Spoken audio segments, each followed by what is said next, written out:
नमस्कार विद्यार्थियों। और आज हम पुनः संस्कृत कक्षा 10 की कक्षा में उपस्थित हुए हैं और आज हम लोग अध्ययन करेंगे संस्कृत पद्य पीयूषम के सूक्ति सुधा नामक पाठ का।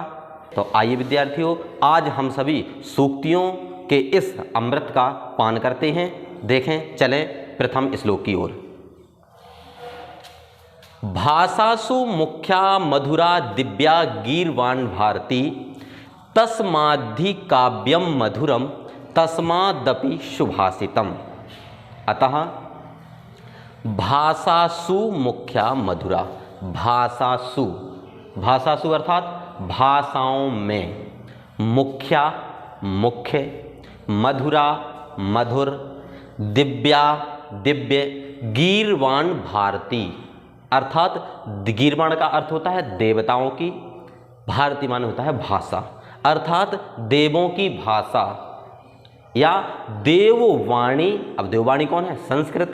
तो कहते हैं कि देवताओं की भाषा संस्कृत या देववाणी संस्कृत भाषासु समस्त भाषाओं में मुख्य, मधुर और दिव्य है। तस्माद्धि काव्यम मधुरम, तस्माद्धि, तस्मात् माने उसका, ही माने निश्चय ही, काव्यम अर्थात काव्य, मधुरम मधुर है, तस्मात् अपि सुभाषितम, और जब उसका काव्य मधुर है तस्मादपि इसीलिए भी सुभाषितम, उसमें सुंदर वचन है। भाषाओं में मुख्य, मधुर, दिव्य देववाणी संस्कृत है, उससे उसका काव्य मधुर है और इसीलिए भी सुभाषितम सुंदर वचन है। देखें श्लोक नंबर 2। तो इसमें है पृथिव्याम त्रीणि रत्नानि जलमन्नम सुभाषितम मूढ़ै पाषाण खंडेषु रत्न संज्ञा विधीयते। तो इसमें बताया गया है कि पृथिव्याम, पृथ्वी पर, पृथिव्याम अर्थात पृथ्वी पर, त्रीणि तीन, रत्नानि रत्न हैं, कौन कौन? तो कहते हैं जलम, अन्नम, सुभाषितम। कहते हैं कि पृथिव्याम, पृथ्वी पर तीन रत्न हैं, जल, अन्न और अच्छे वचन। सुभाषितम माने अच्छे वचन, लेकिन मूढ़ई, मूढ़ी अर्थात मूर्ख, पाषाण खंडेषु, पाषाण का अर्थ होता है पत्थर के, खंडेषु माने टुकड़ों में, रत्न संज्ञा विधीयते, रत्नों की संज्ञा का विधान करते हैं या रत्नों का नाम देते हैं। तो कहते हैं कि पृथ्वी पर तीन रत्न हैं, जल, अन्न और अच्छे वचन, लेकिन मूर्खों के द्वारा, तृतीया विभक्ति का बहुवचन, तो मूर्खों के द्वारा पत्थर के टुकड़ों को रत्न का नाम दिया गया है। बताया गया है कि पृथ्वी पर तीन रत्न हैं, जल, अन्न और अच्छे वचन, लेकिन जो मूर्ख लोग होते हैं वो पत्थर के टुकड़ों को रत्न का नाम देते हैं या रत्न की संज्ञा देते हैं। आगे देखें श्लोक नंबर 3। काव्य शास्त्र विनोदेन कालो गच्छति धीमताम व्यसनेन च मूर्खाणाम निद्रया कलहेन वा। तो कहते हैं कि काव्य शास्त्र विनोदेन, काव्य शास्त्र के विनोद माने होता है मनोरंजन, तो मनोरंजन के द्वारा, तृतीया विभक्ति का एक वचन। तो कहते हैं काव्य शास्त्र के मनोरंजन में या मनोरंजन के द्वारा, कालो गच्छति धीमताम, कालो माने समय, गच्छति माने जाता है, धीमता माने बुद्धिमानों का। तो जो बुद्धिमानों का समय है वह काव्य शास्त्र के मनोरंजन में व्यतीत होता है। और व्यसनेन चा मूर्खाणाम, तो दुर्व्यसनों में, चा माने और, मूर्खाणाम माने मूर्खों का, निद्रया नींद में, कलहेन लड़ाई झगड़े में, बा माने अथवा। तो कहते हैं कि जो विद्वान लोग होते हैं, जो बुद्धिमान लोग होते हैं, तो बुद्धिमानों का समय काव्य शास्त्र के मनोरंजन में व्यतीत होता है, और जो मूर्खाणाम, जो मूर्ख लोग होते हैं, उनका दुर्व्यसनों में, नींद में या लड़ाई झगड़े के द्वारा व्यतीत होता है। तो इसलिए हमें जो हमारा समय है वो हमें काव्य शास्त्र आदि ग्रंथों के, सदग्रंथों के पठन पाठन में, उसके मनोरंजन में व्यतीत करना चाहिए, ना कि मूर्खों की भांति लड़ाई झगड़े में, सोने में और आदि दुर्व्यसनों में अपने समय को व्यतीत नहीं करना चाहिए, समय नहीं गंवाना चाहिए। इसके बाद चलते हैं श्लोक नंबर 4। श्लोकस्तु श्लोकताम याति यत् तिष्ठन्ति साधवा लकारो लुप्यते तत्र यत् तिष्ठन्त्य साधवा। कहते हैं श्लोकस्तु श्लोकताम याति, श्लोक तो श्लोक, याति माने प्राप्त होता है, श्लोक का श्लोक प्राप्त होता है, या अच्छाई अच्छाई को प्राप्त होती है, यत्र माने जहाँ, तिष्ठन्ति माने रहते हैं, साधवा माने सज्जन पुरुष। तो जहाँ पर अच्छे लोग रहते हैं वहाँ पर अच्छाई अच्छाई को प्राप्त होती है, श्लोक श्लोकताम को प्राप्त होता है। और लकारो लुप्यते तत्र यत् तिष्ठन्त्य साधवा, और लकारो लुप्यते, लकार का लोप हो जाता है, तत्र माने वहाँ, यत्र माने जहाँ, तिष्ठन्त्य यहाँ पर यड़ संधि का प्रयोग किया गया है, और जब इसको आप अलग अलग करेंगे तो यहाँ पर हो जाएगा आपका तिष्ठन्ति, यहाँ से हो जाएगा आपका असाधवा। तो जहाँ पर असाधु लोग तिष्ठन्ति माने रहते हैं वहाँ पर लकारो लुप्यते, लकार का लोप हो जाता है। तो कहते हैं कि श्लोक का श्लोक ही रहता है जहाँ रहते हैं साधवा, सज्जन लोग, अच्छे लोग, साधु लोग। जहाँ पर साधु लोग रहते हैं वहाँ पर श्लोक श्लोकता को प्राप्त होता है, और लकारो लुप्यते, लकार का लोप हो जाता है। अब लकार का लोप कैसे हो जाता है तो आप लोग देखें, जैसे आपका ये श्लोक है, ये आपका श्लोक है, और श्लोक तो श्लोक का श्लोक ही रहता है कहाँ, जहाँ पर सज्जन पुरुष रहते हैं, अर्थात अच्छाई के स्थान पर अच्छाई ही रहती है। लेकिन जहाँ पर दुष्ट लोग रहते हैं, असाधु लोग रहते हैं, वहाँ पर लकारो लुप्यते, वहाँ पर इस ला का लोप हो जाता है, इस ला का लोप हो जाता है, और वहाँ पर क्या बचता है, वहाँ पर शोक बचता है। अर्थात जहाँ पर अच्छे लोग रहते हैं तो श्लोक का श्लोक ही रहता है जहाँ रहते हैं साधवा, जहाँ पर सज्जन लोग रहते हैं वहाँ पर श्लोक का श्लोक ही रहता है। और लकारो लुप्यते तत्र यत् तिष्ठन्ति असाधवा, जहाँ पर असाधु लोग रहते हैं वहाँ पर श्लोक के लकार का लोप हो जाता है। जो यहाँ पर ला था तो लकार का लोप हो जाता है, और क्या बचता है, शोक बचता है। इनके कहने का मतलब ये है कि जहाँ पर अच्छे लोग रहते हैं वहाँ पर अच्छाई अच्छाई में ही रहती हैं, अच्छाई ही होती है, और जहाँ पर असाधु लोग रहते हैं, जहाँ दुष्ट लोग रहते हैं वहाँ पर श्लोक के स्थान पर ला का लोप होकर वहाँ पर केवल शोक बचता है, अर्थात वहाँ अच्छाई नहीं रहती है, वहाँ पर शोक प्रकट हो जाता है। आगे देखें श्लोक नंबर 5वां। अप्राप्य कालम वचनम बृहस्पतिरपि ब्रुवन् प्राप्नुयात बुद्ध्यवज्ञानम अपमानञ्च शाश्वतम। कहते हैं आप प्राप्त कालम, एक होता है प्राप्त काल, दूसरा होता है अप्राप्त काल।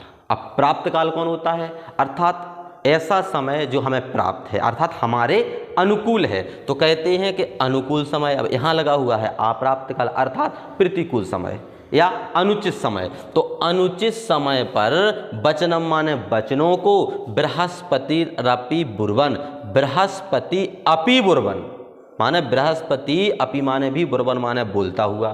तो कहते हैं अनुचित समय पर वचनों को बृहस्पति भी बोलते हुए प्राप्नुयाद माने प्राप्त करता है, बुद्धि माने बुद्धि की अपेक्षा, अज्ञानम अज्ञान को, और यहाँ से ये माँ हलंत हो जाएगा, आधा हो जाएगा, यहाँ पर आ प्राप्त होगा, और यहाँ से हो जाएगा अपमानम चा, और अपमान को, शाश्वत माने निरंतर। तो कहते हैं अनुचित समय पर वचनों को बृहस्पति भी यदि बोलते हैं तो वह भी प्राप्त करते हैं बुद्धि की अपेक्षा, अज्ञानम अपमानम, अज्ञान और अपमान को, शाश्वत माने निरंतर। तो कहते हैं कि हमें अनुचित समय पर नहीं बोलना चाहिए। इसके कहने का मतलब क्या है कि हमें अनुचित समय पर नहीं बोलना चाहिए, क्योंकि यदि अनुचित समय पर देवताओं के गुरु बृहस्पति भी यदि अपने वचनों को बोलते हैं तो वह भी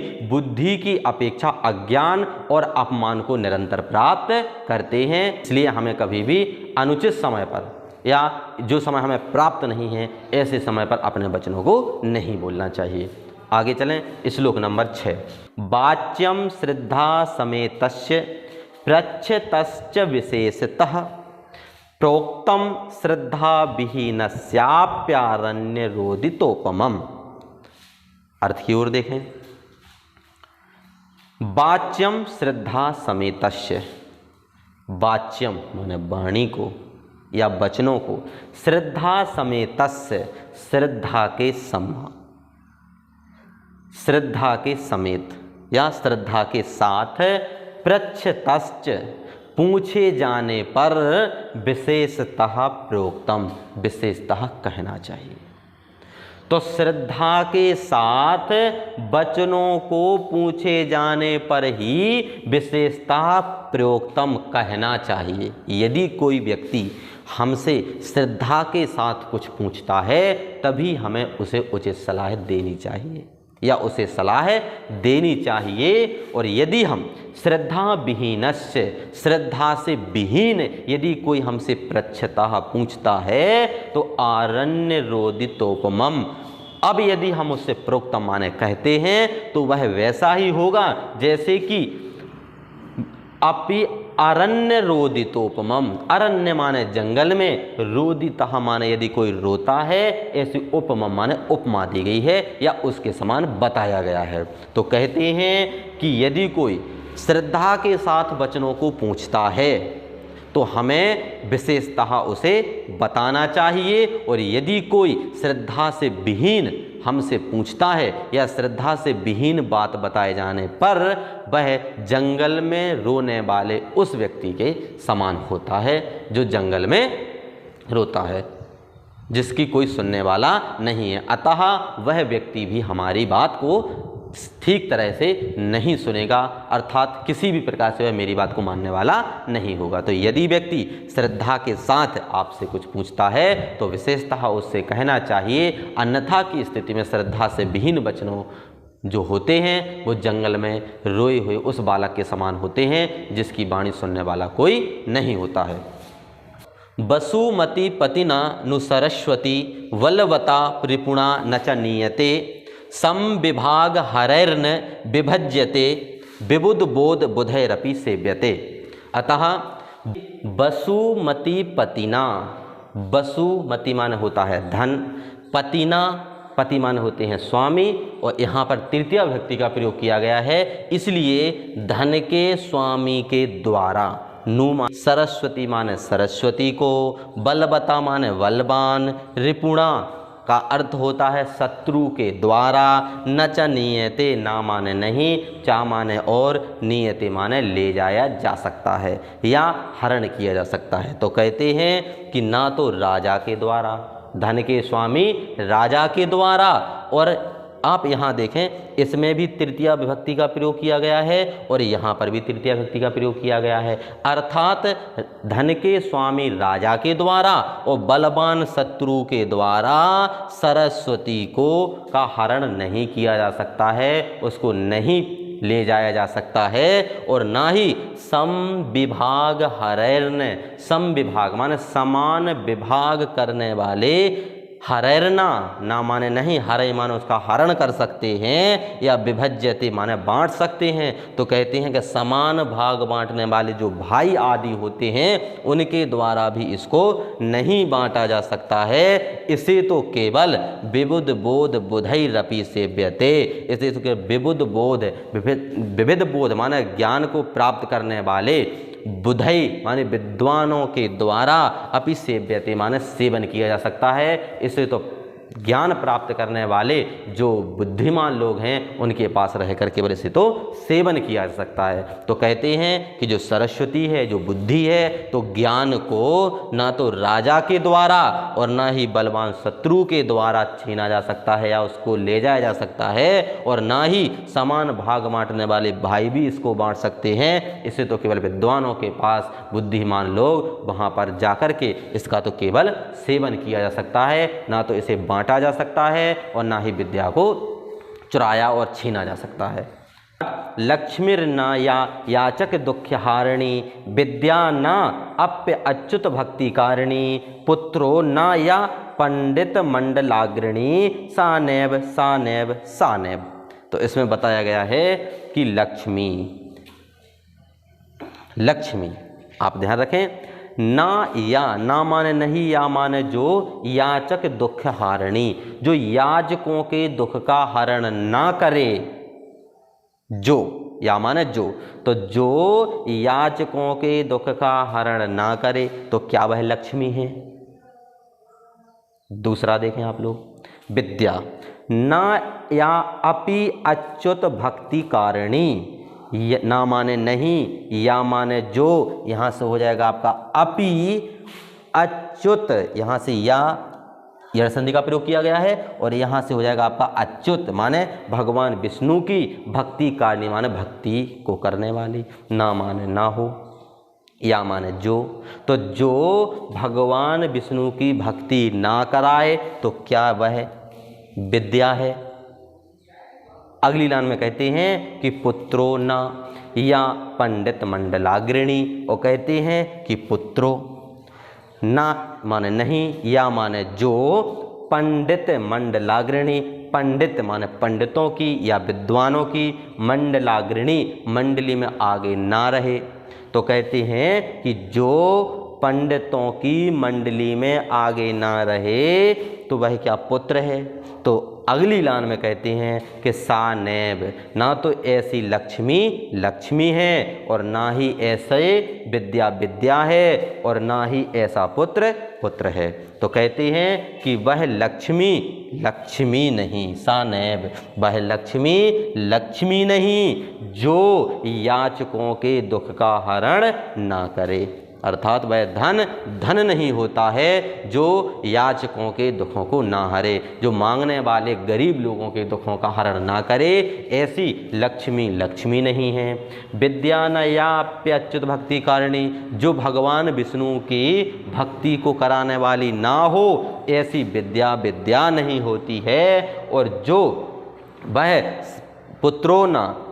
पुत्रो नैव, वह पुत्र नहीं है जो पंडितों की मंडली में आगे ना रहे, अर्थात विद्वानों की मंडली में जो आगे ना रहे, ऐसा पुत्र पुत्र नहीं होता है। तो कहते हैं वह लक्ष्मी वह धन धन नहीं जो याचकों के दुख का हरण ना करे, वह विद्या विद्या नहीं जो भगवान विष्णु की भक्ति ना कराए, और वह पुत्र पुत्र नहीं जो पंडित विद्वान ब्राह्मणों की मंडली में आगे ना रहे, ऐसा पुत्र पुत्र नहीं है। तो ये तो हुआ आपका अनुवाद।